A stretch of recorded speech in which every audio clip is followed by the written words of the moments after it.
Дали власта повторно прејудицира инциденти во врска со протестите? Претходно неколку пати Ковачевски и Османи најавуваа немери, денеска повторно. Овој пат министерот Оливер Спасовски порачува дека полицијата целосно ќе обезбедила безбедноста на претениците и законодавниот дом во текот на утрешниот ден, работа што е секако обврска на МВР.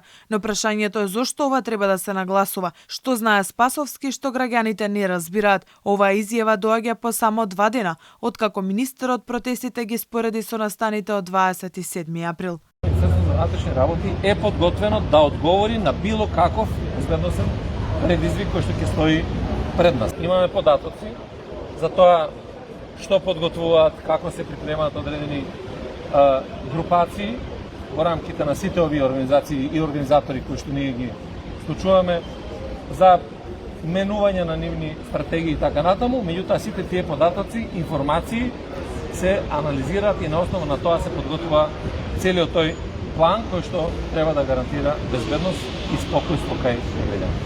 Демонстрантите и јавноста имаат дилема, дали можеби инцидентите ги планира тој што ги најавува. Во меѓувреме, МВР уапси уште 2 лица од учесниците во протестите изминатите денови, 18 и 32 годишни скопјани, а дел од пиштолџиите кај плоштадот Скендербек остануваат неоткриени. Веќе е познато дека Цуфи Кока, кој пукаше во воздух, доби 8-дневен притвор. Со вториот пак бил извршен службен разговор на 7 јули, при што било поднесено известување до основно јавно обвинителство, но за него нема притвор, ниту се определени други мерки за предпазливост. Преземаме мерки за целосно идентификување и собирање на материјални докази за документирање на кривичното дело, е одговорот на прашањето на Алфа, докаде е постапката против оние кои беа снимени со огнено оружје.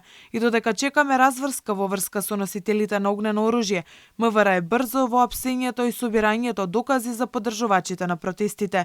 Против приведените скопјани е поднесена кривична пријава по брза постапка за сторено кривично дело, учество во толпа што ќе изврши кривично дело по член 385 од Кривичниот законник.